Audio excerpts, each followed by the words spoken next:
Bonjour à tous, bienvenue sur Psychobrio, la chaîne où je parle des relations entre personnes au niveau psychologique.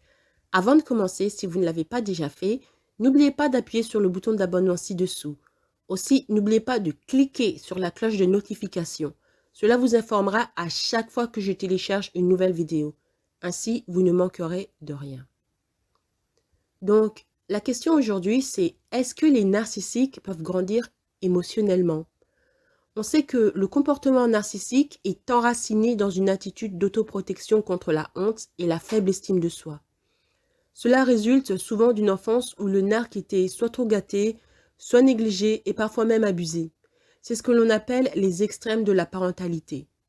Les personnes développant une personnalité narcissique optent souvent pour des comportements défensifs pour se protéger des réactions négatives. Ils choisissent d'agir d'une manière arrogante envers leurs subalternes. Toutefois, ce raisonnement qu'ils adoptent est comme une épée à double tranchant. D'une part, c'est censé être une sorte de bouclier contre la douleur émotionnelle. Et d'autre part, ça les empêche de se développer émotionnellement. C'est pourquoi vous pouvez vous trouver face à quelqu'un qui, même s'il a 40 ans, vous remarquez que ses réactions face à l'adversité vous rappellent celui d'un enfant de 12 ans. Donc maintenant, on va voir 5 raisons pour lesquelles les narcissiques ont du mal à se développer émotionnellement. Le premier point, en ce qui concerne la question « Est-ce que les narcissiques peuvent grandir émotionnellement ?» On va voir qu'ils évitent l'autoréflexion. Une caractéristique de la maturité émotionnelle est le fait de s'auto-réflecter. Une personne qui est parfaite n'existe pas. Bien des fois, nous faisons ou disons des choses que nous finissons par regretter plus tard. Comment en arrivons-nous là? Eh bien, nous nous auto-réflétons. C'est comme si nous regardons à travers un miroir et voyons les erreurs sur notre visage, puis nous essayons de les corriger. Les narcissiques ne font pas ça. Rappelez-vous l'histoire de Narcisse?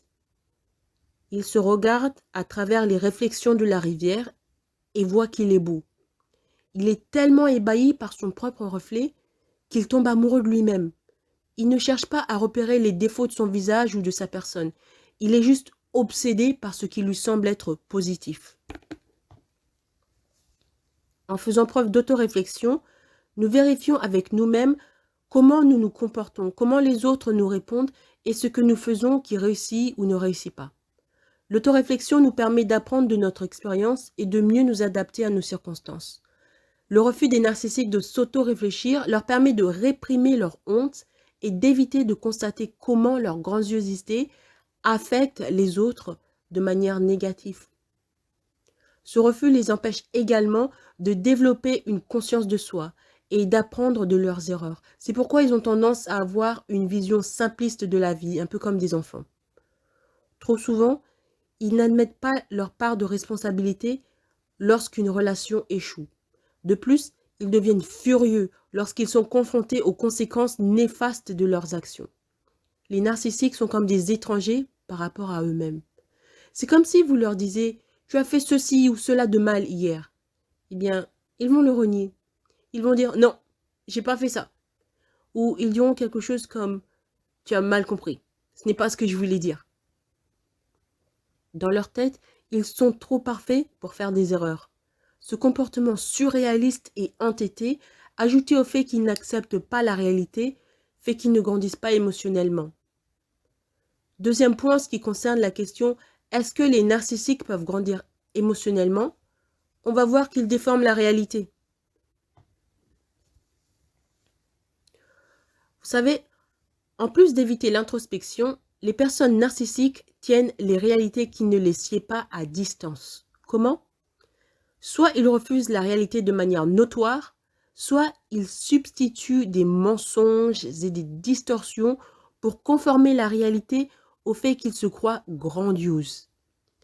Qu'il s'agisse de nier des vérités gênantes, d'avoir des illusions de supériorité et de droit sur les autres, de rationaliser la négligence et les abus ou de manipuler ceux qui les entourent, les narcissiques tentent continuellement d'éluder la réalité, rendant donc impossible l'objectivité, l'intégrité et la responsabilité. Par conséquent, ils ne parviennent pas à s'engager avec les autres d'une manière authentique.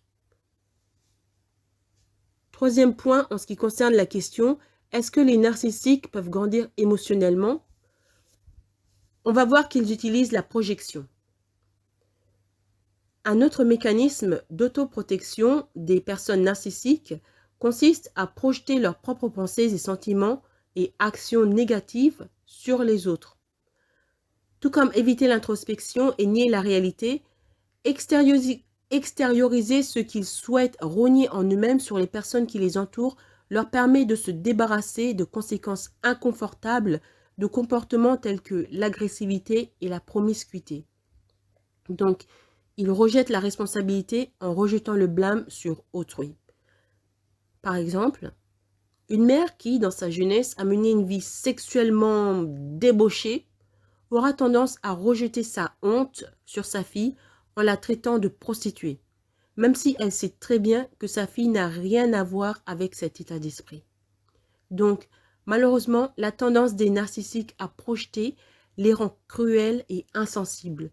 Ils deviennent incapables de baser leurs relations avec les autres sur l'honnêteté et la prise de responsabilité, en particulier quand les choses tournent mal pour eux.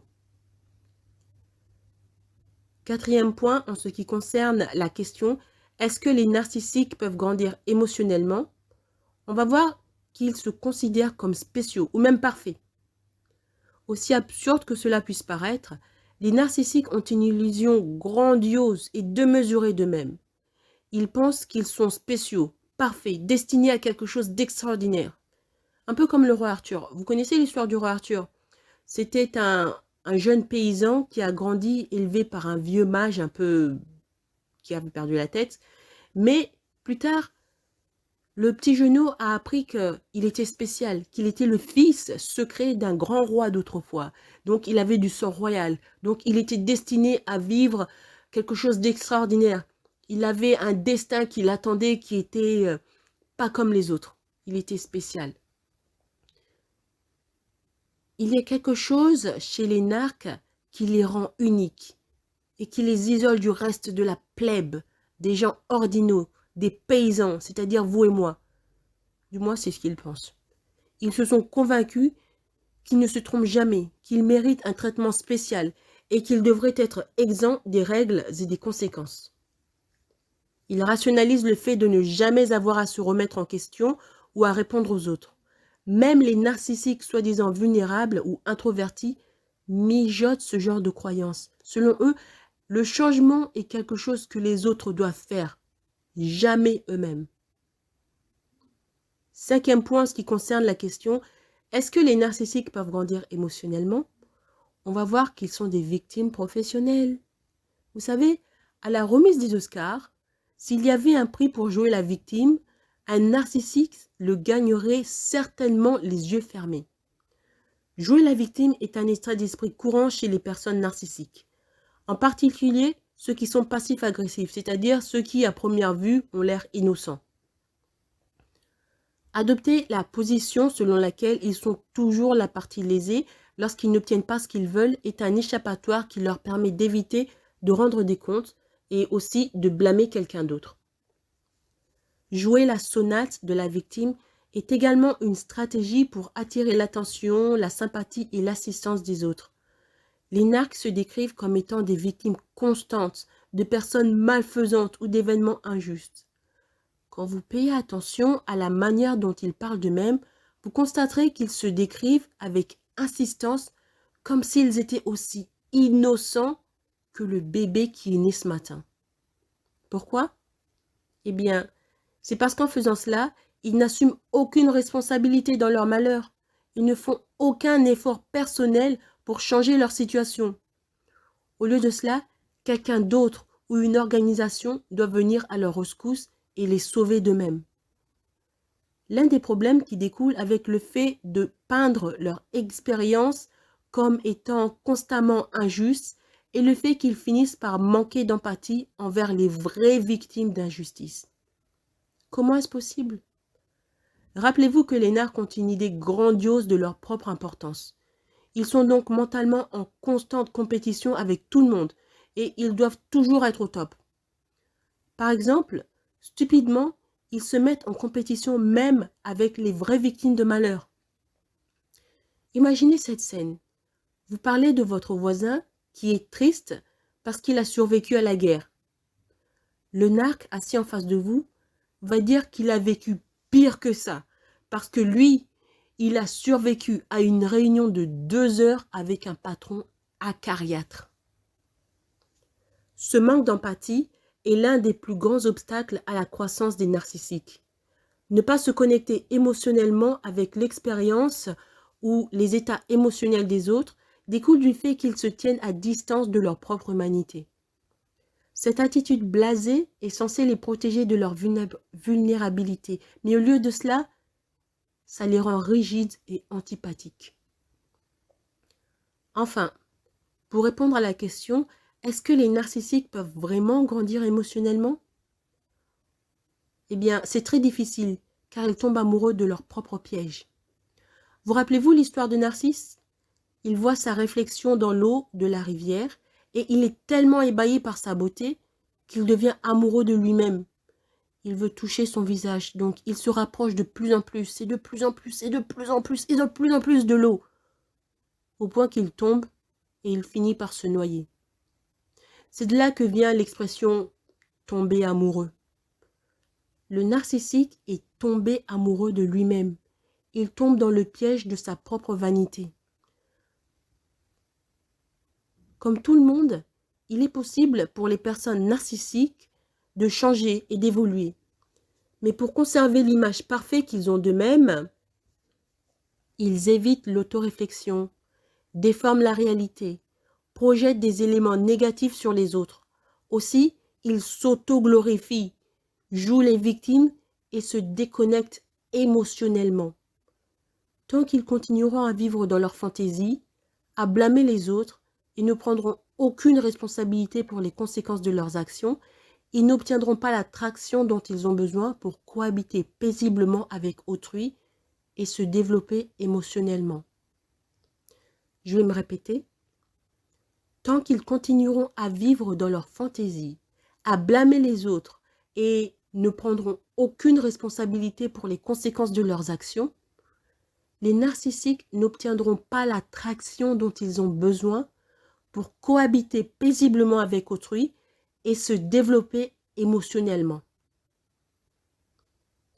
Merci d'avoir écouté cette vidéo. Avant de partir, n'oubliez pas de vous abonner et de partager cette vidéo en ligne.